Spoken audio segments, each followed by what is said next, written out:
This podcast is proudly sponsored by HomeManager.io. What if you could see what's really going on inside a home, not just from the outside, but the real story?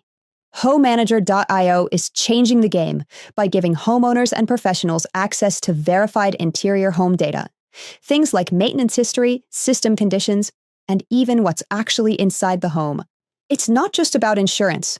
It's about smarter ownership, better decisions, and creating real value in every home. If you want to stay ahead of where real estate, insurance, and homeownership are going, this is it. Head over to homemanager.io and see what everyone's about to be talking about. Welcome to Built in the West, the podcast, a show dedicated to the people, stories, and moments shaping communities across Montana, Nevada, and the American West. Today's episode is hosted by Kelly Bonnell, with production and editing by Jesse B. Lucero. This conversation is one that runs deep. Kelly has served as a CASA volunteer in the Flathead area, working directly with children in the system, supporting adoption journeys, and stepping into emergency foster care when families were needed most. Jesse has served through CASA in Las Vegas, Nevada, advocating for children in the court system and standing as a voice for those who often go unheard. Together, their experience spans years of walking alongside children facing abuse, neglect, and the challenges of aging out of the system. This is not just a topic for them. It's something that is deeply rooted in their lives and their purpose. In today's episode, Kelly sits down with two leaders from CASA in Park and Sweetgrass counties: Anne, who helped establish the program locally, and Carolyn, who is stepping into leadership to carry that mission forward. This conversation explores what CASA truly is, how children enter the system, the role of volunteers as the eyes and ears of the judge, and the powerful impact one consistent adult can have in a child's life. As shared in this interview, CASA volunteers often become the one steady presence for a child, sometimes for years, helping guide them through the most critical moments of their lives. This episode is more than a discussion. It's a look into the reality many children face and the people stepping up to change it. Now, here is today's conversation.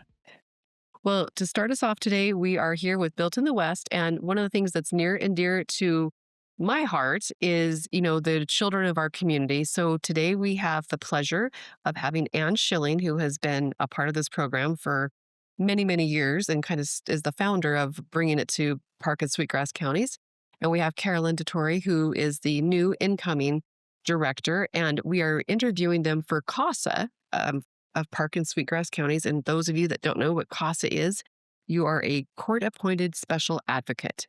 And I have been on the board of directors and part of CASA myself for well over 15 years, between Northwest Montana, down to Las Vegas, and now back to Livingston. So it's been a great experience, but I want to really find out what's going on in Park and Sweetgrass counties and give us a little bit of a background, Anne, of how you actually got this started and why you got it started. I think is really kind of a neat story. Okay. Well, originally, Judge Nell Swandle asked the community to that he would like to do a CASA program in Park County.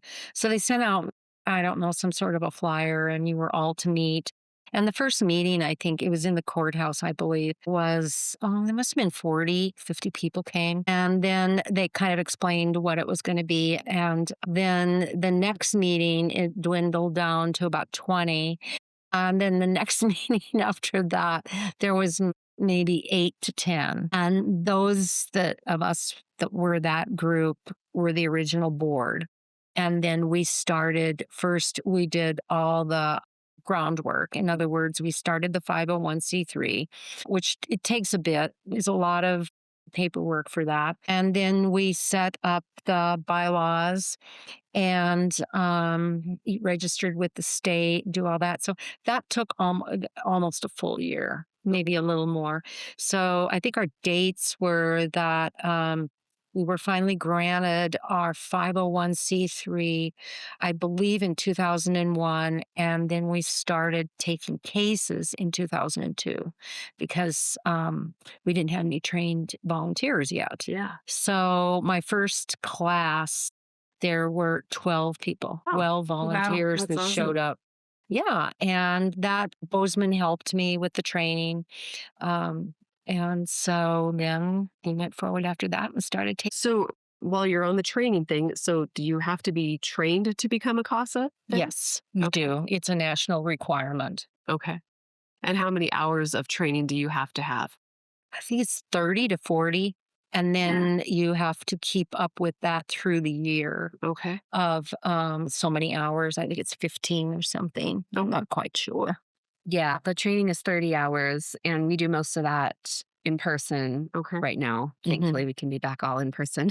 Things have been interesting the last few years, right? Yes. But we do most of that in person, and then the ongoing. I think it's 12 hours of continuing ed every Okay. year that we provide to our volunteers. Either we offer things or we connect them to various trainings that are relevant. So when you say various trainings that are relevant, so if I were to become a CASA and didn't know anything, what would I expect to learn at these trainings? Like, what am I being trained for? Yeah, well, the initial training is kind of a good broad theoretical, like child development, background in substance abuse, mental health, health disorders, et cetera, poverty, and then, of course, the court system and how it all works, and then the practical of how the CASA works. and how the court system works, what all the various hearings are, how to write a court report. All the Yeah. practical side is also built in there, but there's kind of that good theoretical background so that you understand children. So if you come at it from, if you haven't really worked with kids before, you can still be a CASA because there's a lot of good training. And then ongoing after that, I mean, it's, anything that might pertain to the legal system, to teenagers, to family dynamics, communication, really so much of it can be applicable. So we try to kind of put a variety out there to people to kind of be able to pick and choose what feels relevant to their cases or to what they might want to learn. Sure. And we also have to adhere to the ICWA regulations, which is Indian Welfare Child Act. So we do trainings in those. And I think there's one coming up in Olson here. Yeah, later this month, actually. Yeah. So the CASAs are welcome to go if they like. We pay for everything. And there's lots of things. Oh, what am I thinking of? The form you fill out. I can't think of the name. I know the schools use it to determine the ACEs. The assessment. The ACE assessment. Okay. Yeah, that's true. We do that's in the initial training, and then we like to offer ongoing training around ACEs. That is a whole study that was done down in California. Gosh, I don't know, in the 80s, I think it was, that it stands for Adverse Childhood Experiences. And there was a whole huge research study done around these negative experiences that kids can go through and, really trauma type things. And then what that does in terms of setting them up for challenges later on. But then because there's so much research around it, there's also been a lot of research around how do we combat that? Not just changing the circumstances, but kids that go through these things anyway. And there's a lot of research showing that even one healthy, stable adult relationship can really overcome a lot of that and help them build resiliency. And so that's true. We do a lot around that training. Yeah. Okay. That's awesome. So then walk us through like what happens when a child or in, Livingston or Big Timber, that area, comes into our system, and because of its abuse, neglect, or whatever, at what point does the CASA actually get involved? Okay, so first the department, which is the Department of Public Health and Human Services, and the division now, they call it CRS, something services. Yeah, they keep changing their name. Yeah, instead of Reunification. Child Reunification Services. It used to be CPS, Child Protective Services. They go in and investigate the home, and they have a huge checklist. And if they feel that there is a severe enough issue, they will apply to the court for a court order to intervene on that child's behalf. And as soon as that court order or their motion before the court is granted, at the same time, then the judge appoints a CASA to represent that child. And the CASA actually works for the judge. She is an independent, or he is an independent, I like to say investigator. Some people say that's the wrong word to use. But we look into all facets of that child's life and the family's life. And then we put together an unbiased report to the court on what we feel is in the best interests of the child, not necessarily what the child wants or what the parents want, but the best interests of the child. And I like to use the phrase the eyes and ears of the judge, because the judge, one thing I learned when I was coming into this was that the judge doesn't have any information except what is entered in as evidence in those hearings. And in this court system, a lot of what's decided between the department and the workers and the lawyers and the parents is all kind of decided, a lot of it outside of court. They're kind of figuring out what treatment steps they need to do and what things to do for visitation and all that. And so the judge is still having to make the ultimate decisions, but often with very little info, because all of that outside info doesn't come into the decision making. And so our reports that are entered in each and every hearing are really important for the judge to feel like, he or she has the right info that they're making.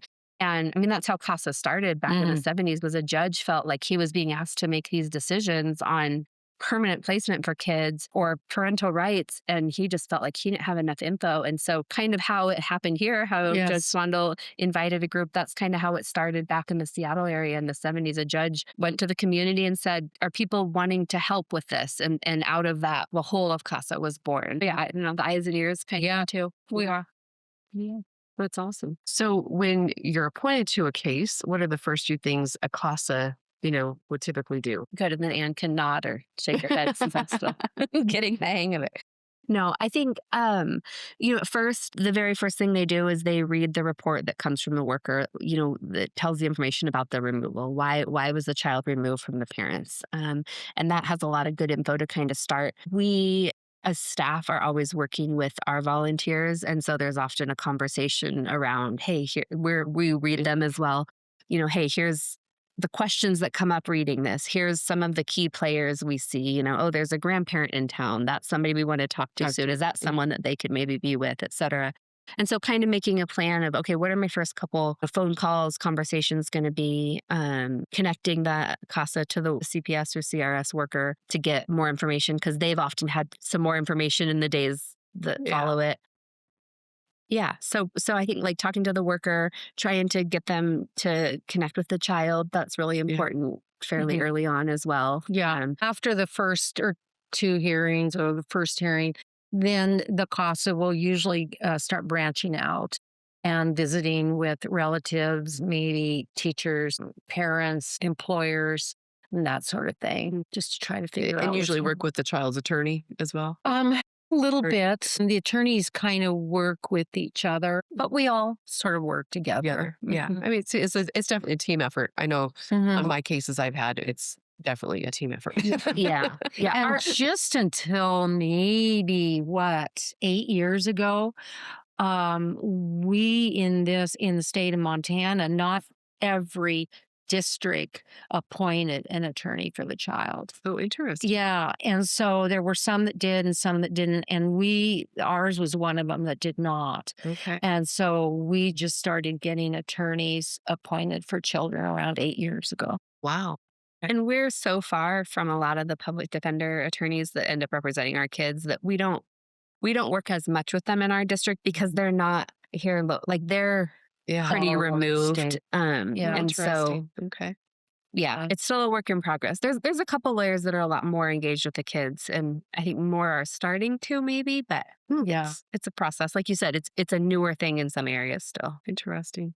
It's funny how it varies even just from like northern Montana to down here to like the cases that we've had down there in Nevada. Because I mean, I like my attorneys that I dealt with up there in Polson, I was always in court hearings with her. We were working on stuff together, constantly. And then even in Vegas, I'm on the calls every with that attorney like every day. Was it So- your attorney for CASA or the No, child's she attorney? was the child's Yeah. attorney. Yeah. Yeah. Yeah. We work pretty close with the child's attorney Yeah. now. It just depends, like anything. On the cases. Yeah. Yeah. Every case is a Yeah. little bit different always too. And every Yeah. attorney And is the different. attorneys, Yeah, yeah. that's very true. So- Yeah. So yes. So one of the things that you guys had mentioned before that I think is kind of an important thing to maybe touch on, because it is Park and Sweetgrass County, and yet now we don't even have our quote unquote CPS, whatever they call themselves now, workers here in Livingston. So then you're having to reach out from Bozeman. So now you've got a 3-county spread. How is that working? Well, actually, it's 4 counties because Oh, they 4. have half of Madison County. They're, I think, from like the Ennis area all the way to Big Timber and all the way down through Park County is what Yeah, that. I know they region. have Dillon too, I think. Wow. Yeah, I think half of Madison County they come over from there. You know, it's a huge area for these workers to cover. It's a position that historically and continues to have a lot of turnover, high caseload numbers. So those are challenges in working in this field because they're overworked. The laws are always changing what they can do, how they do it, and just huge case numbers. They're spending so much time in the car going from place to place. So it makes it a challenge. We've lost the local historical knowledge. We don't have any. I think that we had for years, there were some workers that were really based here in Livingston. It's not just at the office here, but that lived here in the community too. And the other thing we lost when all of this changed 5-6 years ago were all the other services that help these families. The unemployment office moved away. Right. The mental health services moved away. Office of Public Assistance. Yeah, everything. So you have to go to Bozeman a lot to get some of these services. And honestly, these families, a lot of them don't have vehicles To get over to Bozeman. Yeah, Or time off during the day. Yeah. Or whatever it is, right? So, yeah. yeah. Makes It's it hard. kind of a mess. And Sweetgrass County, they refer to themselves as the red-headed stepchild because they feel like, even though the services have kind of left, they never really had any services to begin with. But We can still get our driver's license in Big Timber and not let us Yes. know. Right. That is one service that they have now that we do not. Right.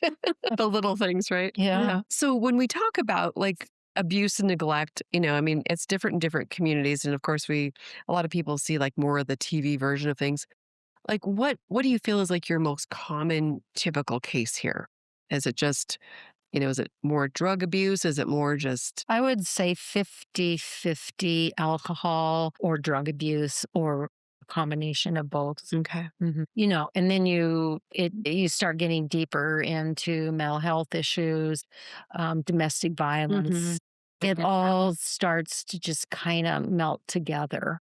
So you deal with a lot of that and suicide ideations, both for the parent and the child. It just kind of like a little ball there. And I think it's gotten pretty complex because the thresholds just keep getting higher and higher in order to intervene. And so rarely is it one thing, every few years you might get one case where it's very clear cut, like one incident maybe. Yeah. But really it's so complex because the threshold has just moved so much that it's going to be a multifaceted issue. Okay. And patterned behavior. That's part of what they look for, I think. Too. Yes, definitely. We, in the 25 years I've been doing this, we do get families, familial. 20 years ago, we had them as a child. Now we're having their children. So, yeah, it's sad. Those generational problems. I just keep getting passed on. Sadly. So where do you feel like your biggest gaps or challenges are? Is it the number of volunteers, your funding, awareness, the rural distances? I think one of our biggest gaps is we don't have foster families and placement families in Park and Sweetgrass County hardly at all. And that hasn't always been the case, but in the last good number of years, 10 ever years. since, a little bit before COVID, maybe 2018. And it's just gone steadily downhill. And so it's really hard when we've got kids that need placement. Not only are they having to leave their family, but they're then Leaving having the to often state. leaving the state, the community, their school, their network, unless we can find. And I think this is really important work that our chapter really does, is helping to find that, what we call fictive kin, those connections that whether it's a relative or whether it's someone that they have a close relationship with, a coach, a teacher, whatever, but really trying to find some of those relationships, because the volunteers have had to, because there aren't foster placements that the kids are placing with. And so I think that's one strength of our program, is really finding those fictive kin relationships and then walking with them as they sort of agree to step into something that they maybe didn't really have on their radar. They weren't a licensed foster family, but they sort of agree and then walk that road. But that's a huge gap. So do you guys help get some foster families licensed in that respect too, or is that a whole nother? That's all with the department. Yeah, they do all of that. Okay. So like right now, there's not like any emergency foster families here in Livingston. Well, we do have some, but the department does all that as well. Okay. So, but oftentimes they're not, correct me if I'm saying this wrong, but I think the emergency families are mostly, they get licensed in the moment when it's like a friend, a relative, someone needs a placement, someone agrees to it, and then that kicks off the emergency placement sort of process. One bit of good news, there is a gal working for the department now out of Bozeman who is licensing people. And we do have one newly licensed family in Park County as of just the last couple months. They already had a placement. Of course. So, so that's good news though, in terms of around COVID and whatnot, that it was hard to even know where to go. I've had several families tell me we were interested and couldn't even figure out how to get licensed. And so I think we at least have like a contact we can send people to now of, hey, here's someone, here's who you would talk to start that process if you're interested. And the emergency placement at the very beginning, most of the time, if they can find a family member that is somewhat stable, not all the families have that ability. That's true. But the ones that do, that is where they'll go. Sometimes they'll stay there. Other times that placement family member, say it's a grandma or an aunt or something, and they just say, I can't do this, but I'll take them 48 hours or something until you can find another place for them. So it's kind of challenging, really. Yeah. It does become challenging. And I think that's nationwide. I do too. It's, because I mean, even the boy that I'm still representing, he turns 18 in a month. But I mean, like trying to find effective next of kin has just been an absolute nightmare. And anybody that can afford to take him, anybody that's stable mentally and whatnot. Yeah. And has the energy. Yeah. I mean, and that's part of the reason, because we considered taking him, and I said, I don't think I could. Yeah. He's very intense. Reality of it. It is. And a lot of these kids have a lot of issues, and because of all the trauma they've been through, which is really sad and very hard. And we've had some success stories of kids we've helped. And I mean, even Jared right now, he's actually come a long way. And a lot of his, workers in our team that we work with for him, they're like, he probably wouldn't even still be alive if I wasn't there for him, because I've kind of been his lifeline, because he's had no family to really talk to. Or be with how long has he been in the system? Like 5 or 6 years. I've had him for 4. Yeah. So he'll be aging out. I have one that we've had since he was 8, and he is now turning 17. So, yeah, it's amazing. Well, I call them long-term cases. But, they kind of do become those long-term cases. So, yeah. Is there any stories that you guys can share of success without naming names or, Well, I think Billy. Yeah. He came to our program, I believe he was maybe 6th grade here at middle school. And Billy, oh my, what a lot of challenges. And David Stanley was his CASA. And David is like a bulldog when he was on a case. And he fought so well for that child. Billy had disabilities. And so David just worked and worked and worked. And he really did. He found a lot of really good services out of Billings. and good doctors and that sort of thing. And Billy was in and out of a lot of different treatment homes. He was in and out of a lot of group homes. And finally, a family came forward the last 2 to 3 years before he aged out and stepped forward out of Bozeman and got him and did just wonderful things with him. Billy then graduated from Bozeman High School. And then he went into the college program up at Bozeman. I don't know if it's called Fostering Youth or something, but it is for children with disabilities, challenging. And they work with them and they place them in workplaces. And he did graduate from there.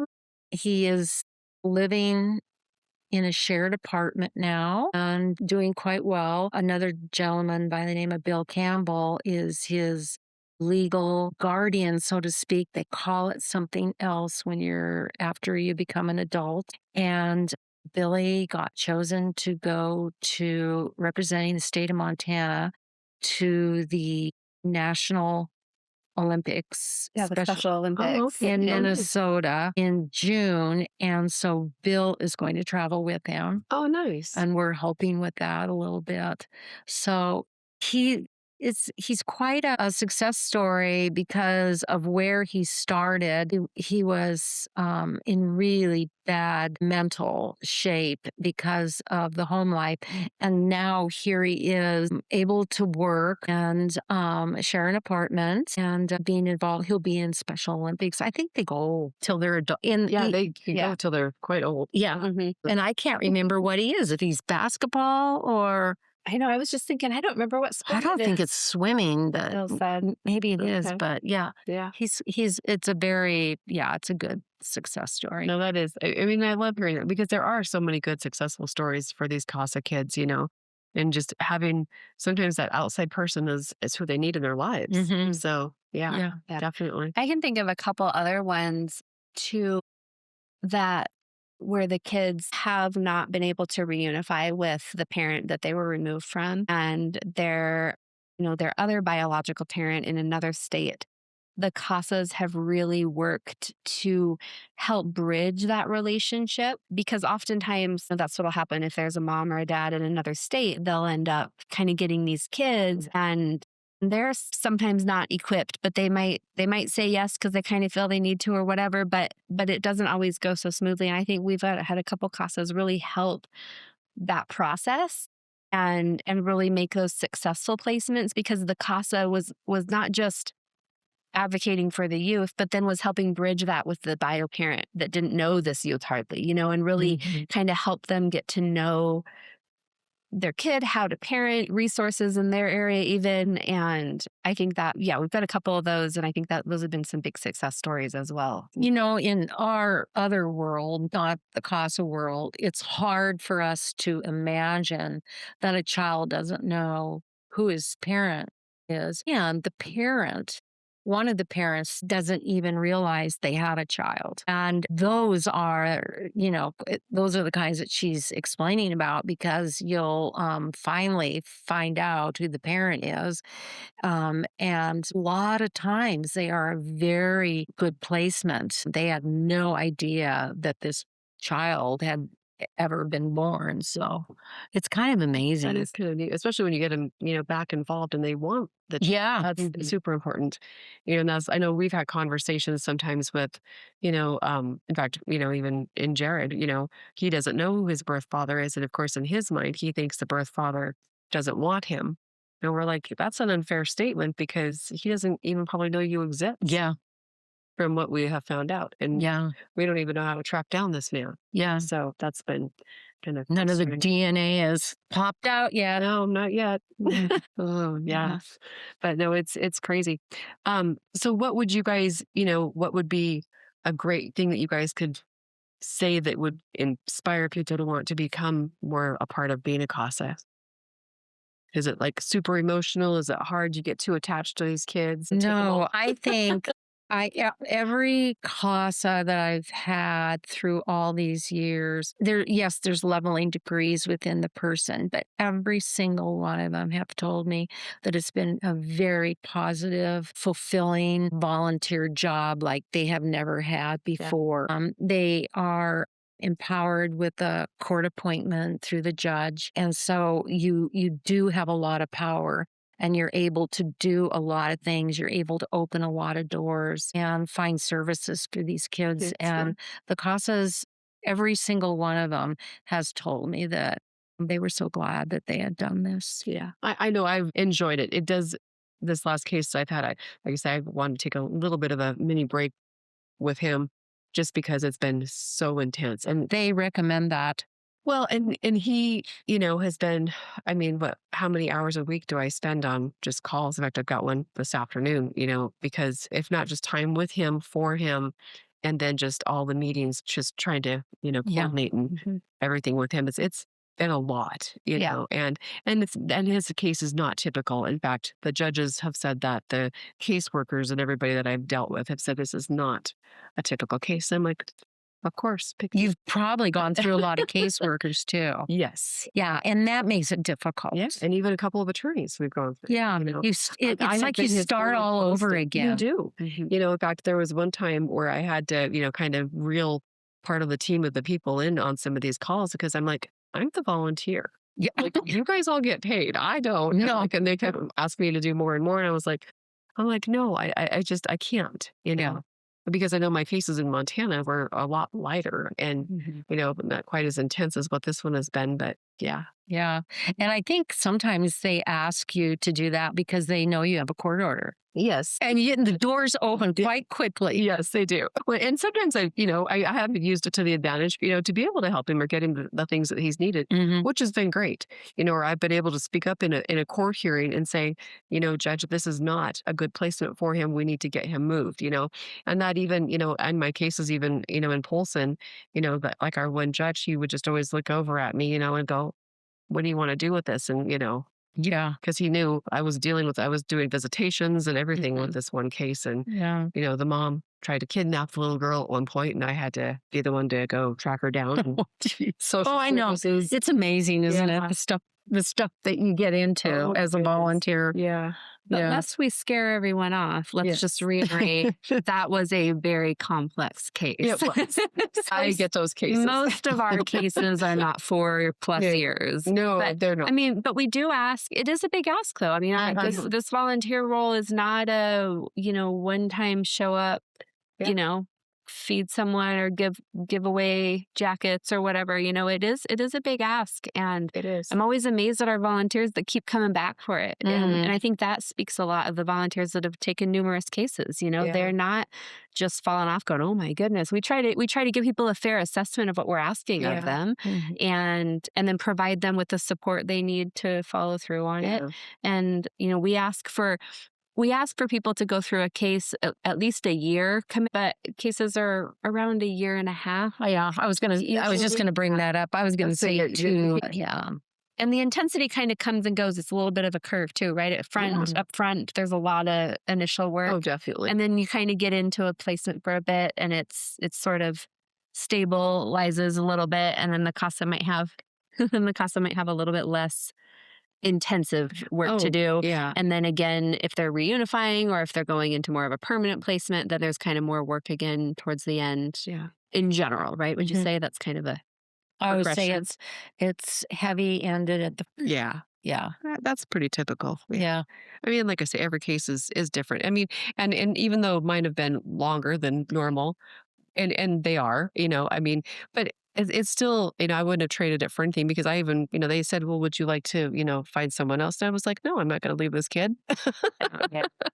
You don't have the heart to do that. You got to see him through. So, well, and they even say that the CASA is like 98% of the time, the one constant in that child's life, because they go through so many caseworkers and they'll get several different attorneys. So, but the one face that's still there is the CASA. It's very true. it's nice to be that for these kids for sure and help them find that safe space and that, help them get to that permanent resolution as well. Definitely. It's been fun too since stepping into the role in January, as I've been talking with friends or family and people find out about it. I have a number of friends and family who were in the foster system. And I mean, all of them light up, oh, you're working for CASA. And they'll start telling me stories about their CASAs, Yeah. and their middle age I mean, as if it was like a couple weeks ago, right? Yeah. And so that's been kind of neat too. On the other side of it, just people that I've known and hearing their stories about their CASAs and they just light up at what that's meant to them. Yeah. No, that's huge for sure. Definitely. Yeah. So you're kind of, let's talk a little bit about your funding. So because you are a nonprofit and you do get funds from various places, talk about how financially the community can help further support you. Sure. Yep. Yeah, we have a variety of grants and then fundraising that we do. We're very involved with Give a Hoot here in Park County. That's coming up in July. So you'll see our CASA info is one of the nonprofits that participates. And then in Big Timber later in the summer, I believe it is the Sweetgrass Give Where You Live. So we're super grateful for both community foundations that really help with all that fundraising and matching. So that's one way that people can actively help. And we really appreciate when people give that way because those dollars are all matched, which is fantastic. So it doubles people's gifts. So we're very involved in those, and we've got one other large grant that comes. It's a federal grant that victims of crime. I always forget the last part of it. Victims of Crime Act. There we go. Victims of Crime Act. Yeah. And so we get some of our funding through that, and then the rest of it is made up from small grants and then some smaller donations. Previous to COVID, there were some bigger fundraising events and stuff, and we may do something like that again. Those are kind of fun to bring awareness and public, kind of big public events. Yeah, we don't have anything planned this year. No, but we're going to be, like I said, really involved with Give a Hoot and Give Where You Live, and have some more info out. We want to tell some of these stories and let the community know of different ways to get involved. And so, how would someone reach out to you guys? They can go to our website, which is casajd6.org. And on there is contact info, our phone number, email address, etc. So that's probably the easiest way that they can find all the info. Send an email, give us a call. Back in the day, and we still are, but we're in the phone book. This still does exist. I think it's really funny. Under the Seas, court-appointed special advocates, or maybe it's Park and Sweetgrass County, but it is kind of funny. Yeah. But we have a hard line, so. Well, that's good. Still. Yeah. So, Anne, you've been doing this for like 25 years.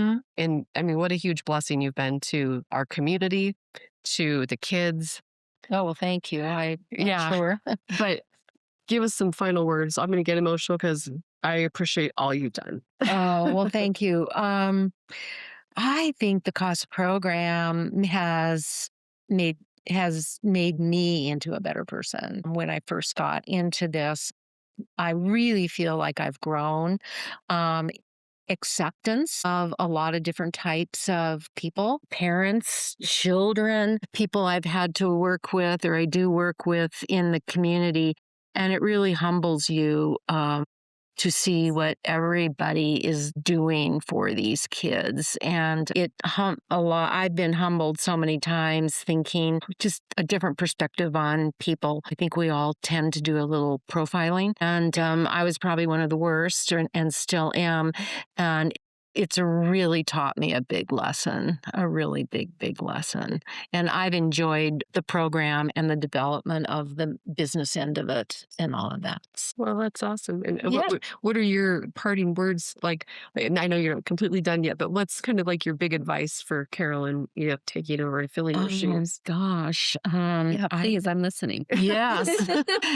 I think you just have to be aware of what's going on in your community.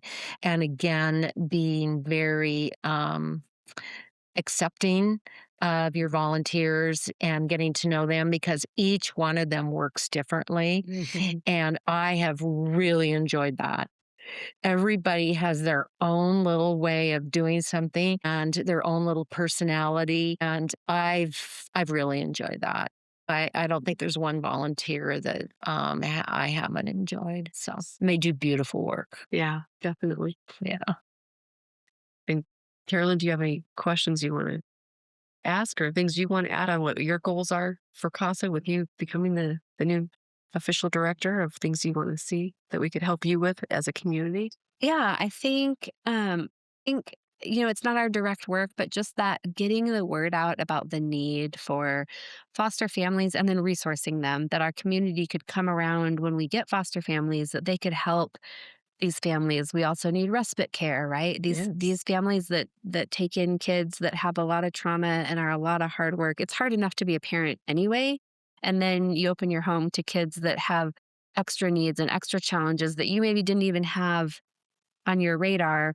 You need a break once in a while. And Yes. so I think that is something that I feel that in this role and with the voice I'm given with this role, I want to keep promoting in the community, because that is directly going to impact our work as well, right? We're Yes. going to then have better placements for these kids that really do need to stay in the community for their benefit. And I just am super grateful and feel really privileged to get to step into this next chapter. So the last couple of years in my role prior to this, I had worked a little bit adjacent to Anne. And when this opportunity came available, that was the word I used, was that I felt really privileged to get to step into this. So I'm excited. Yeah. It sounds like you're going to do an amazing job. So I'm sure she will. Yes. Thank you. anything else you want to add? No, I think it's worthwhile. Okay. Okay.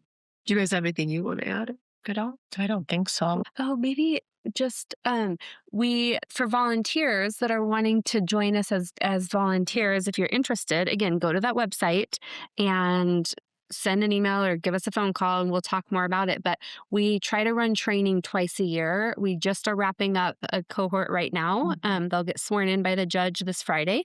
And then we'll do one again in the fall, kind of late September and October, kind of in between, like not at the start of school, but not into the holidays, Yeah. So just to keep in mind kind of that in the springtime. Before Halloween. Yes, those are the time frames. Well, and there's the weather. driving and the weather. Yeah. Oh, yeah. Definitely. Oh my Yeah. gosh. Yeah. Yeah. So so people are interested. Those are kind of things to put in. Because we have a guy from Gardner right now. Oh, very nice. Yeah.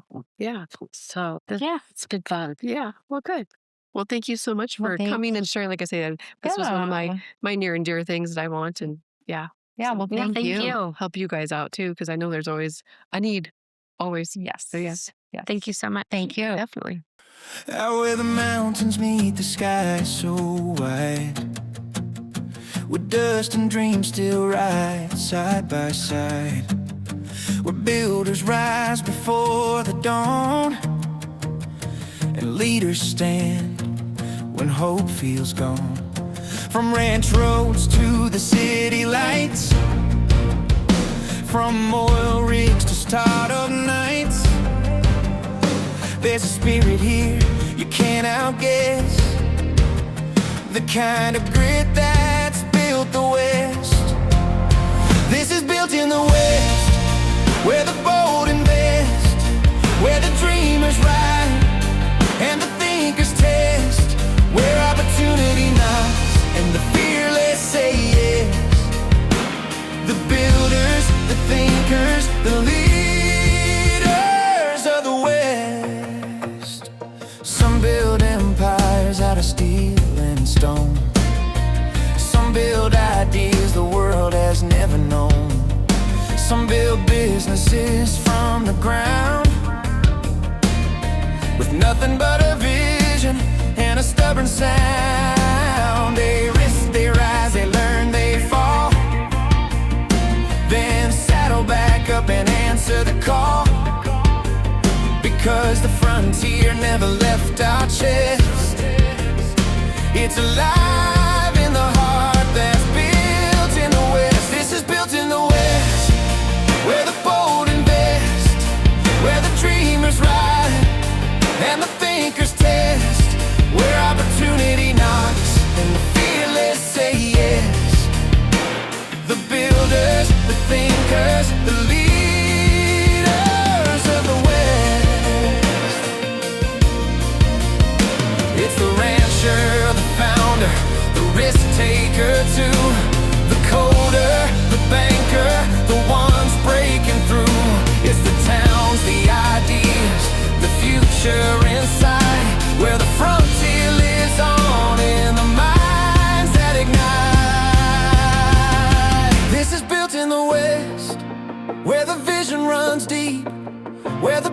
chase the fire others never could keep. Where the frontier lives on, in the hearts of the best.